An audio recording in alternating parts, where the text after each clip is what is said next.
நேத்து எனக்கு கொஞ்சம் உடம்புக்கு சரியில்ல. ஸோ, அதனால கிச்சன் வந்து இந்த நிலமையில தான் இருந்துச்சு. எந்த ஒர்க்குமே என்னால பார்க்க முடியல.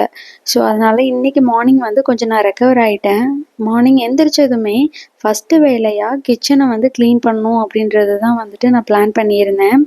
அதனால ஏற்கனவே கழுவி வச்சிருந்த பாத்திரத்த எல்லாத்தையும் அதனுடைய இடத்துல வச்சுட்டு, சிங்க்ல இருந்த மத்த பாத்திரங்கள ஃபுல்லா கழுவி எடுத்துட்டேன். அதுக்கப்புறமா கிச்சன் விண்டோ மேலே கிராஸ் மேட் போட்டிருந்தத வந்துட்டு ஃபுல்லாக எடுத்து நல்லா க்ளீன் பண்ணிட்டேன். க்ளீன் பண்ணிவிட்டு விண்டோஸையும் நல்லா தொடச்சி விட்டுட்டு அதுக்கப்புறமா அதையும் வந்து ப்ளேஸ் பண்ணிட்டேன். ப்ளேஸ் பண்ணதுக்கப்புறமா விண்டோ சைடில் எப்போவுமே ஒரு மணி பிளான்ட் நான் இருக்கிற மாதிரி வச்சுருப்பேன். அதையும் வந்துட்டு அங்கே ப்ளேஸ் பண்ணியாச்சு. கிச்சன் ஷெல்ஃபும் வந்துட்டு ஃபுல்லாக எல்லாமே வந்து எடுத்து க்ளீன் பண்ணியாச்சு. அதுக்கு அடுத்ததா கவுண்டர் டாப் க்ளீன் பண்ணலாம் அப்படின்னு சொல்லிட்டு கவுண்டர் டாப் மேலே இருந்த இண்டக்ஷன் ஸ்டவ், மிக்ஸி எல்லாமே எடுத்து கீழே வச்சுட்டேன். கீழே வச்சதுக்கப்புறமா கப் அண்ட் சாசஸ், அதுக்கப்புறமா வந்துட்டு ஸ்டவ் பக்கத்தில் இருக்கக்கூடிய ரீப்ளேசபிள் ஸ்டாண்டு அது எல்லாமே வந்துட்டு எடுத்து கீழே வச்சுட்டேன்.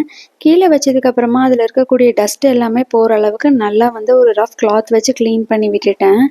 க்ளீன் பண்ணி விட்டதுக்கப்புறமா கொஞ்சமாக தண்ணி தெளித்து அதில் வந்து சோப் வாட்டர் விட்டு அதையும் நல்லா வந்து ஸ்டீல் ஸ்க்ரப்பர் போட்டு ஸ்டவ்வையும் கவுண்டர் டாப்பையும் நல்லா க்ளீன் பண்ணிட்டேன். நான் வந்து கிச்சன் கவுண்டர் டாப் க்ளீன் பண்ணுறதுக்கு இது வரைக்கும் ஸ்பெஷலாக வந்து எந்த ஒரு ஐட்டமுமே நான் யூஸ் பண்ணது கிடையாது. நார்மலாக நம்ம வீட்டில் யூஸ் பண்ணக்கூடிய சோப் தான் நான் யூஸ் பண்ணுவேன். அது போக ஸ்டீல் ஸ்க்ரப்பர் வச்சு நல்லா வந்து அந்த ஆயில் இதெல்லாம் இருக்கிற கரை எல்லாமே வந்துட்டு போகிற அளவுக்கு நான் நல்லா க்ளீன் பண்ணிக்குவேன். கூடவே கிச்சன் டைல்ஸ் எல்லாமே வந்துட்டு அந்த டைமே வந்து நான் நல்லா க்ளீன் பண்ணிடுவேன். வீக்லி ஒன்ஸ் வந்துட்டு நான் எப்போவுமே வந்து வெட் கிளாத் வச்சு டைல்ஸ் எல்லாமே ஃபுல்லாக தொடச்சி விடுவேன்.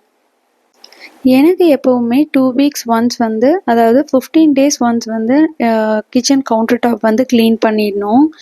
அப்போ தான் வந்துட்டு கொஞ்சம் ஃப்ரீயாக இருக்கும். மற்றபடி டெய்லி நைட்டுமே வந்துட்டு நான் ஃபுல்லாக கிச்சன் கவுண்டர் டாப் க்ளீன் பண்ணி வச்சுட்டு தான் படுப்பேன்.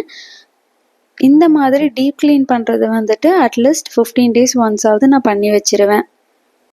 ஏன்னா நான் ஆஃபீஸ் கிளம்புறதுக்கு எப்போவுமே ஏர்லி மார்னிங் எழுந்திரிச்சு சமையல் பண்ண வரும்போது கிச்சன் பார்க்குறக்கு க்ளீனாகவும் நீட்டாகவும் இருந்தால் தான் வந்து எனக்கு அன்றைக்கி டேவே வந்து சூப்பர்பாக இருக்கும். ஏன்னா இது நிறைய டைம் நான் ஃபீல் பண்ணியிருக்கேன். இப்போ ஃபுல்லாக எல்லாமே வந்து க்ளீன் பண்ணி விட்டாச்சு. க்ளீன் பண்ணி விட்டதுக்கப்புறம் அந்தந்த திங்ஸ் எடுத்து அந்தந்த இடத்துல அடுக்கி வச்சுட்டேன்.